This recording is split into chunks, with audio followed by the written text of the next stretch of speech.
most people also think that what you do and who you do it with is the most important. But I really think that how you do things is actually even more important than those two things. The world's changing so rapidly. We're going through economic crises, shifts to remote work. There's all this stuff with AI and blockchain. Like, things are moving really quickly. And I think the most important skill set that any team has is the ability to shift on a dime and be agile. And so how you work together, having seamless baton passes, the world could flip upside down tomorrow. My team works so well together with various systems and tools. I could tell the team, hey, we're a lemonade company now. Let's go and figure out lemonade. Yeah. And we would be up and running way quicker than anyone because of our ability to work efficiently together as a team. I've been looking forward to this conversation for a while, mainly because what you teach and come up for air is it's not only practical, but it's also just as profound. I shared with you briefly in a previous meeting that, in scaling an 8-figure company from nothing, the last thing I thought about was processes, improvements, and communication styles, and all the elements that basically created just so much freaking frustration. Like, how did you actually find yourself in this circumstance to kind of be like a master at this sector? I think oftentimes you become a master due to having to endure tremendous amounts of suffering and just never wanting to suffer anymore. Yeah. The way that I kind of came up with my framework for operational efficiency and what ultimately led me down this path of building a training and consulting company, writing a book. Well, one, I was a high frequency trader, many, many years ago. Okay. And in that space, high frequency trading, basically, I would develop algorithms and code computers to trade stocks automatically based off of math. And in that space, it's fully automated. Literally, we're looking at microsecond, like how do we save a microsecond? Yeah. Because we're trading billions and billions of dollars. So if you can save a microsecond, capture an extra fraction of a penny, it all adds up. To big numbers. Yeah, to pretty good numbers. So it was in that space, like, I really started building this muscle of process, of celebrating small wins, micro improvements, because oftentimes it's hard to just find one thing in your company that's going to save you 20 hours a week, but there might be hundreds of opportunities to save a minute, or 5 minutes, right? And so sometimes you kind of aren't looking for those, because there's always something that's a higher priority, but it all stacks up. So I built the muscle then. And then when I got into startups, my initial company, or the initial version of Leverage, was we were a freelancer marketplace. Okay. And the backstory is I was having dinner one night with one of my close friends at the time, and I was working on something. I was already out of finance. I had an app. He was known in the productivity space, and this virtual assistant company announced that they were going under. And I've always been passionate about productivity. I've always felt time is our most valuable asset. You can go bankrupt and make back your money, but if you waste an hour, that's lost. You're never getting it back. So I've always been passionate about that. And so at the end of dinner, we were brainstorming this new idea for a freelancer marketplace. And I said, look, I could build a very easy, simple MVP, minimum viable product, in a day. Can you get 5 clients in a day? Sure. Yes. Great. Let's launch on Tuesday. This was a Sunday. All right. And so fast forward a month, we're on stage at a conference called Genius Network. Joe Polish. Yeah. And Tony Robbins was the day 2 speaker. We were the day 3 speaker. And at the end of the talk, everyone signed, like 95% of people in the audience signed up. And so within a month, we kind of launch ourselves into this company. You fast forward a year, and you teach this stuff. It's not easy to find where do you get your clients and how do you deliver stuff. So within a year of launching this, we bootstrapped it to 7 figures and 150 people on the team. Wow. Not easy thing to do. And it sounds impressive when we say that, but we made so many mistakes. Like, when you scale that quickly, things just break. And so some of the issues, and you'll appreciate this, is no one knew who I was. He was the head of people. I was the head of non-people, with 150 team members and 500 clients. Although we were growing 20% a month, we were losing 15% a month. So it was net 5%. So good marketing was masking some foundational issues. Yeah. And then also little details like we were losing almost $500,000 a year and we had $750,000 in There's debt. that. So There's that. so there's that too. So I mean, it's, you can shape a story however you want. We grew to seven figures in the first year. So, but still, that was impressive and not easy to do. But one day we were having coffee and he taps me on the shoulder and he just says he's out. Not in 2 weeks or 2 days. He's out in 2 minutes. What in the And world? like I said, we were losing all this money and people didn't know who I was. Yeah. So I'm sitting there holding my coffee and I go white and I'm like, holy crap, we're going to go bankrupt potentially. Yeah. And I had to make a decision. Do I buy him out of the business or we just bankrupt and move on? Ultimately, for various reasons, I decided to stick it through because one, it wasn't ethical to screw people out of $750,000 of credits that we owed. But two, I saw a path to cleaning things up. And I started really identifying kind of where are the log jams in this business? Where are we wasting time? It was hard to fix anything when you're drowning in work, which I was. It's hard to fix stuff because you're always putting out fires and you don't have time to kind of go and build that foundation so that there's going to be less fire. So you're always stuck in this chicken egg. Hey, there's a fire. I guess I got to go and put out the fire, but that's taking away time from actually fixing stuff so there's less fire. So there's always this dance that we have as entrepreneurs. And I started identifying kind of the buckets where these fires were happening. So one fire was communication. It was just impossible to get any focus time. It was just with 150 people on the team and 500 clients. The volume of messages and pings and dings and was that a Slack message, a text, an email. It was just ridiculous. I couldn't get anything done. So I knew I had to solve communication.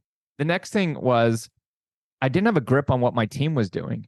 So that's what I call a plan. I couldn't just click a button and know what's the status of this project, what's the status of this client, this work, who's working on what's past due. So I knew that those were critical things that I needed to be able to answer. And then lastly, we were already quite good at this, but I knew that we had to document our knowledge. I had a co-founder leaving, team members were leaving left and right. So I knew that we needed to document kind of all of our processes and SOPs. So I started looking at communication, planning, resources, CPR. But it was tough, man. Like within the 3 months of him leaving, we lost 40% of revenue. And before I know it, I'm cashing out my 401k. My dad's taking a second mortgage on his house to make payroll. It's hard enough. Some people complain about moving into the basement. Try driving your parents to the bank to sign, loan documents.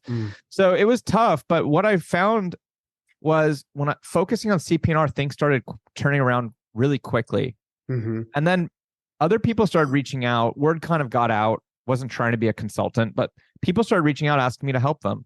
And so I got to work with Tony Robbins, who, endorsed my book if you see the front cover, Poopery, the poop spray company, cryptocurrency companies, financial advisors. So people started reaching out, and I started seeing the impact outside of my business. And this CP&R was helpful for a world famous speaker, a cryptocurrency, a poop spray. So I started saying to myself, this stuff is actually pretty impactful. Maybe this is really the business I ought to be in. Like when you think about how work has changed, you've got the remote factor now, but also there's all these new tools like Slack, Asana, so on and so forth. It's not just text and email. And there's just been no training. Every single business, regardless of size or industry, had zero training, and they were wasting over a business day a week. And so I started realizing that that's actually a more interesting, blue ocean, impactful, meaningful opportunity. And so I pivoted the company away from being a freelancer marketplace towards what it is today, which is an operational efficiency training and consulting company. And I decided to write a book because my mission is to save millions and millions of hours of wasted time. And I think the best way I can service that mission is get this content and book in as many hands as possible. So that's my super long-winded answer here. I love it. No, I mean, I think it's interesting because I love the title of the book, Come Up for Air. I've had a similar circumstance. I went in 2017, I went through a scenario with my executive team, embezzled a bunch of money, and I didn't have SOPs and processes, a lot of stuff that I had trusted them to develop. They had developed and then basically took it with them. And and then all the money that you invest in and paying them and all that stuff and energy, it leaves the moment that they leave the door, right? Exactly. One of the interesting things is, in our Unstoppable curriculum that we have, I always tell the business owners there are really 5 core drivers. There's the development process, your sales process, your fulfillment process, your finance process, and then your raving fan retention process. You get all those mastered, you get all those laid out, a lot of really good things is going to happen to your business. And then it dawned on me as I'm reading through the book, I was like, in each one of those categories is the undergirding of exactly what you teach. Like if you're going to have even going as far back to the beginning as casting your vision or setting up your core values or the mission or the thing that you're actually about, creating a process around us as entrepreneurs to make sure we're constantly growing and maturing. Obviously, how you're intaking sales, how you're serving those clients, how you're tracking all the financial metrics, how you're actually tracking customer satisfaction. That was one of the things that I love most about the book is how the importance that you put on serving the clients with excellence specifically. I'm curious to know, and this is just more of a selfish question. Anytime that I go and do what I refer to as the taking inventory process, which is me taking inventory on myself, my business, everything I'm at, I have to get away. Did you have to get away to kind of really get a lot of clarity on kind of like how you were going to begin to put this thing back together?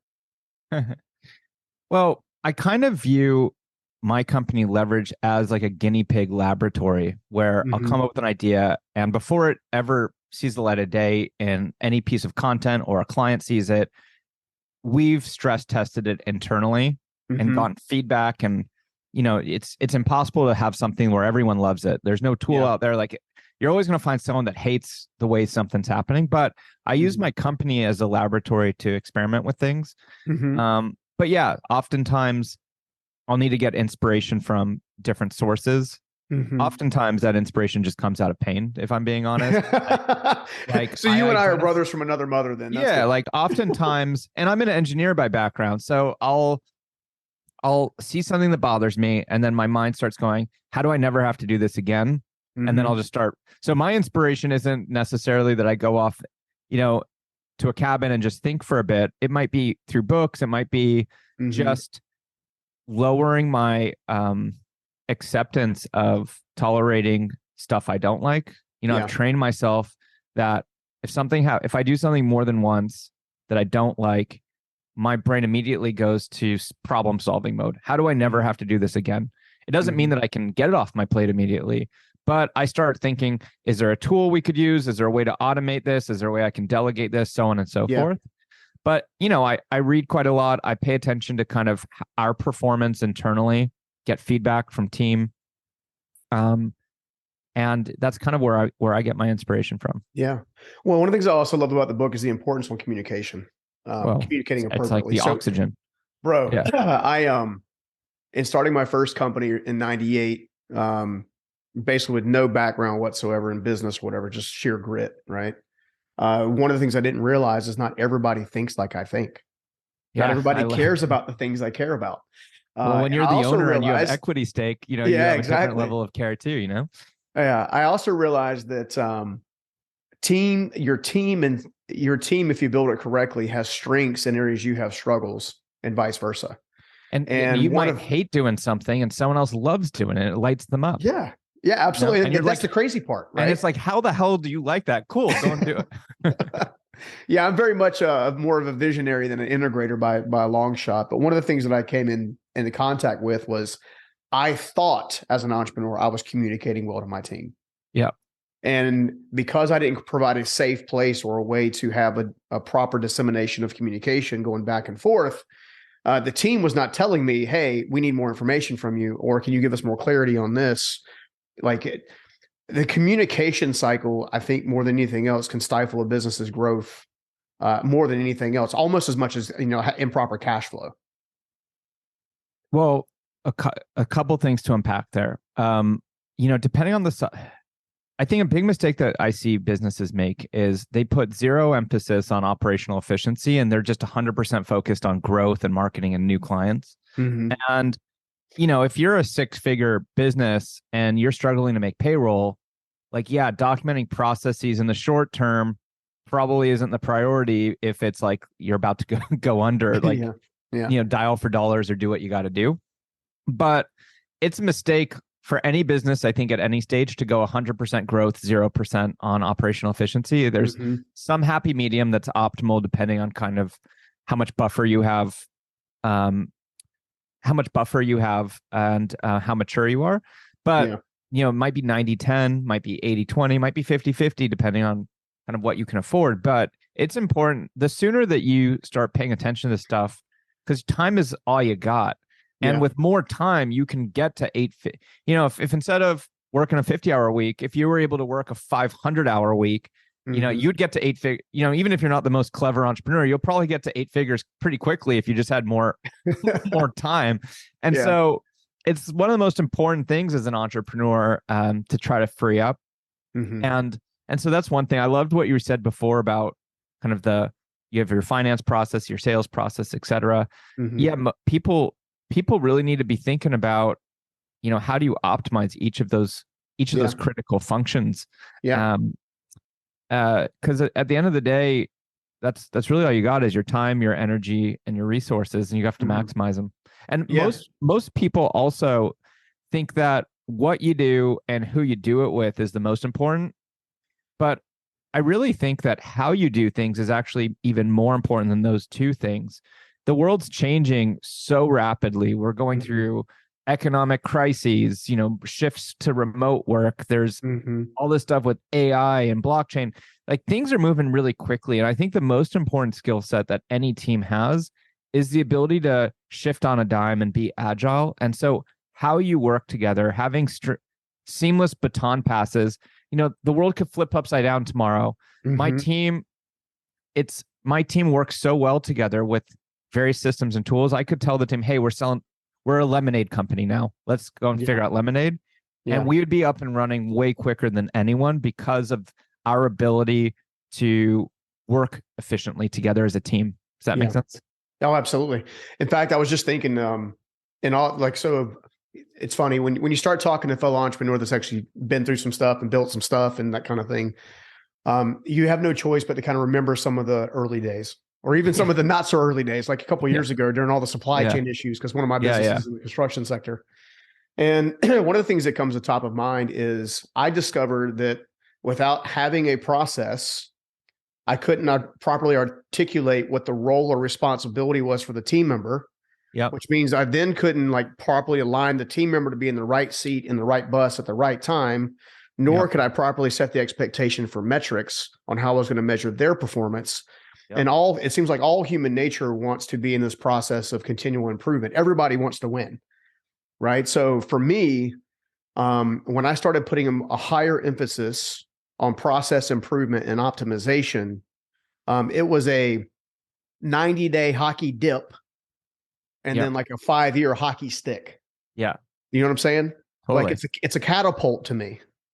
It totally is. And it's an investment, right? So you have to be willing to sacrifice some short term. Because again, if you have two choices right now, and it's to, write some better copy for this week's newsletter or call 10 more clients versus documenting a process, right? Of course, there's no comparison. Like the dialing 10 clients, will probably short term yield more revenue, right? Yeah. But if you're constantly always doing that and you're not investing, just like you can invest in the stock market or an investment, you can invest.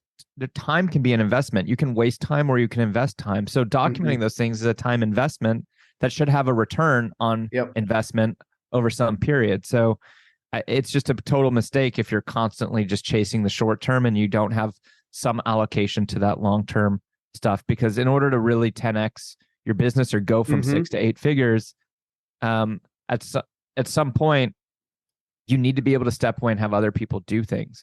An example that I like to use with this stuff is imagine if you had a sink that was broken and overflowing with water, and it takes you, say, a minute to mop the floor and then you're done. Well, if every day you got to mop the floor and it just takes you a minute, after 60 days that you've just spent an hour mopping. If patching the pipe took an hour, short term, it's kind of like that dip that we're talking about. After day 60, now you're in the positive though, Yeah. because now you're not mopping after day 60. You're not wasting that minute anymore. So after a certain period of time, you break even, and then you're positive on your return on time. And I don't think enough people kind of pay attention to that. Yeah. Yeah. Well, I also think too, at least I'm going back early days, right? For me, I didn't know where to start. Like I had never been taught process improvement. I'd never been taught the questions to ask, where to look, who to talk to, where to get advice from, Yep. and all that kind of stuff, which is one of the reasons I think your book is a top 10 book if you're going to build a business. Thank you. Because it has all of that. It has all the questions, it is a process to create your infrastructure, basically. And one of the things I love about it specifically, or one of the things I take away from it is, as an entrepreneur, you're typically a firefighter, right? So you're constantly going and doing. I always tell my team, stop aiming at the top of the fire. You put out a fire by aiming at the base of it. So get to the common denominator of the problem, and then ask why 5 or 6 times to figure out why you got there. How do we get here? How do we get here? Till we start kind of building that direction back up. I will also say that even there's a lot of wisdom in what you just said, like coming back to Japanese principles like Kaizen and like do you ever read the book The Toyota Way? I haven't read the book The Toyota Way, but I'm very familiar with the Kaizen approach. Yeah. The stuff that you're talking about just reminds me of kind of a lot of the fundamentals of like Japanese manufacturing principles. Well, I mean, if you're going to build a scalable organization, you have to have a compounding effect within the organization. Your team has to compound, your resources have to compound. But one of the things that I know I did wrong is I drastically undervalued hiring an organization or a team of people that actually this is what they specialize in, to come in and help me build it out. So much so that I probably wasted, over the course of 3 years, of just lost profit, not revenue, but profit and sleep.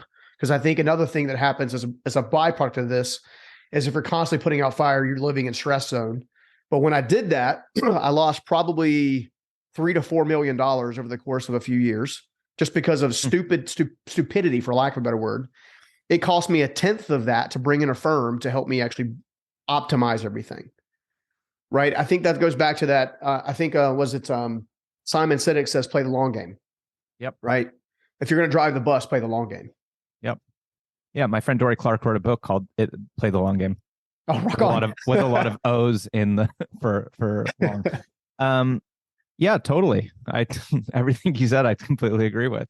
And it's always like you're always bouncing between being a firefighter and like a juggler in the circus. And it's like, today I'm firefighting and I'm juggling. Yeah. Well, I tell my team all the time too. It's like, if you go into the fight, so to speak, expecting to put a sacrifice in for 90, 120 days or 6 months, to then come out the other side and have much higher quality of life than before you went into the fight to begin with, it's a big deal. I'll also say that something else, there's so much in the book that our audience has to check out. I mean, this is an incredible book. One of the things that I wasted a lot of money on was actually getting software, processes, and systems of various softwares, and then not setting it up properly. And therefore it never really served me. Why I wrote a book. I fell into that mistake too. You could have the right tool, but if you don't know how to use it and when to use it, in a lot of cases, it could just hurt your business, not help your business. So it's critical you need to have all the tools in CP&R.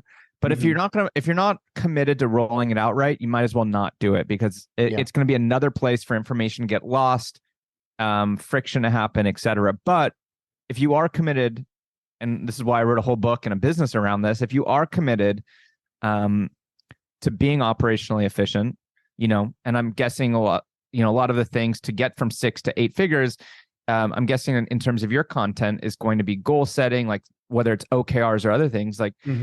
If you're committed, you're setting OKRs or whatever goal framework you practice to, and you've got goals around process improvement, operational efficiency, it can be transformative, this stuff. But it starts with not just how to use these tools, but when to use them and when not to. And there's a big emphasis with the way that we teach and train this stuff, not just, again, about how to, which there are nuances that make our intellectual property really special. But a lot of it is really aligning your team first and foremost. What's the purpose of Slack? Like, when should you use that versus Gmail? Or one should use both of those versus Asana. Or what about text? Like, where do all these things fit in to they're all different pieces to a puzzle. And the most important thing is that everyone is speaking the same language and everyone is aligned around, okay, when this type of thing happens, like we go into Slack. Yeah. Right. You want to take it a bit deeper. Like we go into this channel and we've got channel naming conventions and there's some streamlined standards around when it should be private or public. And we've leveraged workflows and automation, all these nuances. But first, like, what's the trigger to even open Slack up in the first place, or Microsoft Teams or Outlook? And that's the purpose of my book and a big part of the trainings. Because if you don't even know where to look to begin with, you've already lost. Yeah, no, for sure. Well, I also think that guys, there's so much in this book. One of the other core things that I love is the focus on priorities. Yeah. Like, one, trying to figure out what is the main priority that's going to get you the most lift. And then two, focus on it with such an intensity that you actually get leverage out of it. Not everything. Look, there's short-term and long-term investments in assets. There's short-term and long-term investments with time. And just like you have return on investment, I believe in return on time, like ROT, just like ROI. So there's various things where the ROT is extremely high in your business. So documenting, optimizing, and automating processes is critical, but that might be a long-term ROT.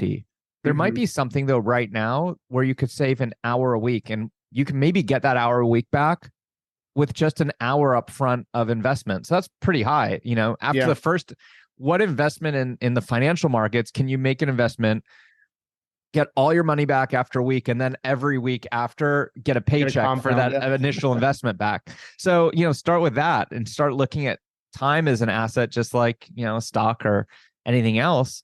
And so what we found is teaching people how to use email properly, as silly as that sounds, is by far on average, the highest ROT inside of a business. Because a lot of these tools that I talk about in the book, like Asana, Slack, Microsoft Teams, they all have high ROTs too.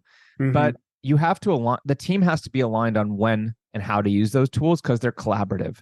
It's like, what's the value of a cell phone if you're the only person in the world that owns a cell phone? Zero. You've got no one to call. So as you start adding more cell phones to the network, there's more people to call it because the network's more valuable. So with these collaboration tools, you have to align people on, you know, how to use them for you to get value. But with email, it's a single user activity. You could be the only person in your team that's using email efficiently. And even if no one else in your company is, you still get an extra 1 to 3 hours a week back, depending on volume. So, you know, when we're advising people, we usually 9 out of 10 times say, like, just start with email. That's a quick win. It'll give you back a couple hours a week, give you that breathing room so you're not drowning, and then reinvest that newfound time into the next thing, whether that's Slack, Teams, Asana, documenting, optimizing process. But usually people are drowning in work. That's why I called my book Come Up for Air. And it's important that you find a quick win to give a little bit of breathing room. It's hard, especially when you're 6 figures, you're early stage, you're figuring out your business model. Kind of have this feeling like you're in a tight box with no room to move. So you got to create a little bit of breathing room there so that you've got some ability to make choices and invest it a little bit into long-term foundational things. Yeah, well, that's another reason I want the audience to go pick it up, is because that the book itself can give them a roadmap. And even if it's kind of like trajectory, right? Even if they only change 2 or 3 things right here, it's, you know, it's going to hockey stick in their favor, right? So it's like implement what you can, and then keep coming back to the resource to implement the next thing, and keep coming back to the resource the next thing. I was actually going to bring my next question. And one of the things I've realized, and gosh, I've been an entrepreneur for almost 30 years now, 25 years with the flagship company. Damn, you look good for having endured so much pain and suffering for that long. It's Zoom, right? That you know, makes the wrinkles go away. But one of the things that I've seen is that I actually went over this with my team last week, matter of fact, in one of our operational leadership meetings. Is when I started the business, we used to turn in our purchase orders on notebook paper, and then it turned to an Excel sheet that we'd fill out, we'd print it out, and then we'd send it over. And then that turned into a robust accounting system. And then that turned into an elevated robust accounting system, and so on and so forth. On average, how long do you think, like let's say you take what you've done, you implement all of it. How much runway do you think you can get before you have to optimize it all over again?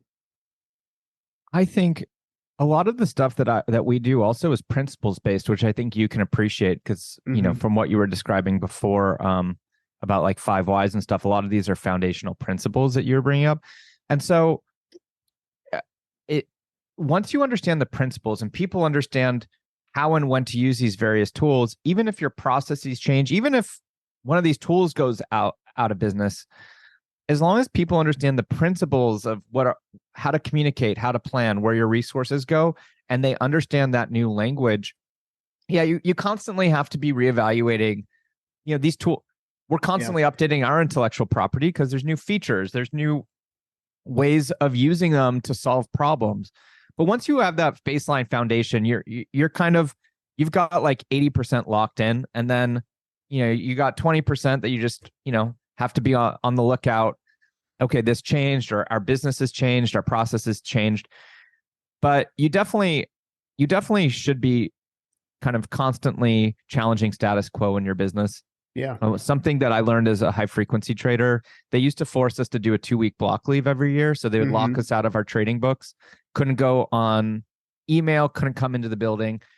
It's to make sure that you're not hiding trades. So I would have to document on paper and pen how my algorithm worked, how my book traded, and then a backup person would go and trade my books. And every year for 8 years, when I came back from vacation, there was always an improvement to how my book traded. Nice. And that's because fresh eyes spark innovation. It's hard to see the label when you're inside the jar.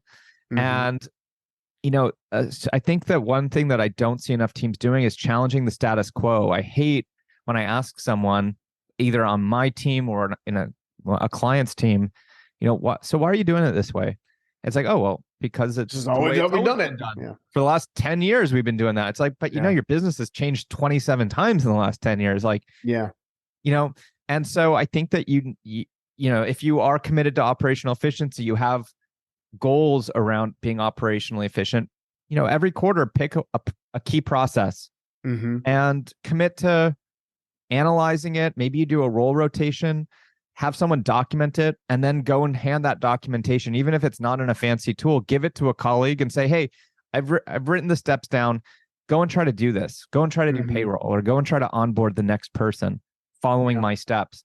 And when they will get stuck, because people suck at documenting process in general, but see where they get stuck. So then you can go and use that data to go and update and make it a little bit more clear. Yeah, for sure. Well, before we get too much further in the show, where can everybody find out more about the book and what you guys are doing? Yeah, no, thank you. So you can go to comeupforair.com, find out everything about where to get the book, and then also a bunch of free resources that we created a bunch of bonus content. The book is, as you've described, it's dense. It's not one of these fluffy business books where it's like one concept that could have been 3 pages, but we made it 300 pages with 100 examples. It's a dense book. HarperCollins was my publisher. They didn't want it more than 320 pages. And I'm an efficiency nerd. So you can imagine that for most people, this is like a 1,400 You're optimizing page book. every chapter. So what we did was, throughout the book, it's like, if you want to go deeper and see the playbook here or a calculator or whatever we've created, go to comeupforair.com. So we created a whole bunch of supplemental bonus content with the book. So comeupforair.com is where you could find everything about that. And if you want to go deeper and get help with training, we've got various programs to help with email. We've got a membership to help train not just individuals, but entire teams on the best practices that we've created. And that's at getleverage.com. Dude, love it. Love it. I want to go back to a really important concept. It revolutionized my business early days. Well, I'd say early days, mid days. I'm probably 15 years in business at this point. And it's a principle that I think you refer to as conditional logic. I refer to it as the if that, or if this, then that principle. Yeah. Like, so if this happens, then this happens. How important is going through your business with a fine-tooth comb to really kind of figure out where all the branches are? Well, that's a longer conversation. I think not all processes are created equal, right? Like Hmm. payroll is a critical process for your business. Um, and then there might be something around, I don't know, I don't know, how you edit, uh, best practices of how you edit your articles for your blog, right? Hmm. Like that's Yeah. not going to bankrupt your business if that doesn't get, revamped with a fine-tune comb, but payroll is critical or your sales process is critical. So I Hmm. think what you need to also realize is you probably have hundreds, if not thousands, of processes. Not all are worth the same. So you need to kind of think through, okay, it's realistically, you're not going to be able to get to all of them anytime soon. So how do Hmm. you prioritize and being clear on what's the most important and just really going deep on those to start Hmm. is the most important. Um, and then give it a try, document it, hand it over to someone and watch them do it. Try to shut your mouth and just watch and see where they get stuck. Yeah. No, I've actually heard that take your SOPs and hand it to a 10-year-old and see if they can figure it out. And if they can figure it out, you're onto something. 100%. The first day of grad school, I did a financial engineering master's at Berkeley. And the first day, the person that ran the program said, you're going to be learning rocket science here, but our goal is for you to be able to explain all of this to a 5-year-old. And then we know that Hmm. you've demonstrated mastery. So Hmm. with everything that we do and teach, I try to do it from the lens of like, could a 5-year-old understand this stuff? Or are we explaining it that clearly? Yeah. Yeah. Dude, I love it. Man, I've so enjoyed this conversation. At least it's like Thanks, my man. jam. Like I'm all about like, making businesses better. And, Yeah. it's funny as you go through all of this as an entrepreneur, especially after you bumped your head enough times. I mean, I literally have a mark on my head from the weekend. Um, when you bump your head enough times, right, and you figure out a solution and you figure out the solution can work for a lot of other people, it's almost like you have no choice but to serve the audience and serve those people with that information to prevent them from bumping their head as much. 100%. And like operational efficiency is just an underrepresented aspect right now in terms of content and training inside of Totally agree. businesses, right? Hmm. Marketing, sales, that's the sexy stuff. How do I show you how to do a funnel and, get Yeah. an extra 3% open rate or close rate or whatever? This stuff has kind of just been neglected for whatever reason. It's, revenue is sexy and top line and Hmm. subscribers is sexy, but saving time is also sexy. And like, if you don't have the time, it's going to You be want to go on hard to vacation build. sometime soon? This is what it's going to take. Yeah, like not Yeah. having burnout, having better culture, not having stressed out team. So, um, I just felt like the world needed some more content around how to have Yeah. a high performing team. Dude, I love the fact that you did it, honestly. Because as you just mentioned, that you can have the sexy revenue and stuff like that, but if you're pissing off customers left and right, you're not going to have a business, right? Exactly. And this is the work that helps you not only keep customers, but retain and compound customers. And Yeah, that's and where your team. yeah, exactly. And it's going to help. It's going to help the business be cohesive. I went for 20 years going around like crazy, fire, fire, fire, fire, fire. It was not a life that I enjoyed. Yes, I Yeah. had nice things, but I couldn't even enjoy the nice things because I was so busy putting out all Yeah. the fires. Yeah. You owned a job basically. Yeah. I've been Yeah, there. that which wasn't very fun. So I'm recommending that you don't do that. I'm Yeah. recommending you pick up the book and build your map. So, well, Yep. dude, one of the things that a little final thing, I use a resource called Whimsical. I think there's another resource called Miro that allows you to kind of go through the exercises of trying to process map. Do you feel like it's worthwhile an exercise even before jumping into understanding the entire model as a way to start to develop strategic thinking as a resource? Like when you're mapping out a process, you're saying? Yeah. Hmm. Yeah. So actually, this is an area that over the summer I'm going to invest more into building out more training on. Right now, you know, we've got trainings in email and Slack and a whole bunch of things, but the process of optimizing process is something that I'm really interested in. And so my process for optimizing process, and again, we're building out as we speak a lot of content in this area. Hmm. First, I think you need to be clear on kind of the why behind it. Why is this process important? What's the business impact and who owns the process? Hmm. Sounds basic, but a lot of people skip this step. And then if something breaks down, it's not even clear like who to talk to. Yeah. You have 5 people touching something. So Hmm. who's ultimately accountable for this process? Why is this important?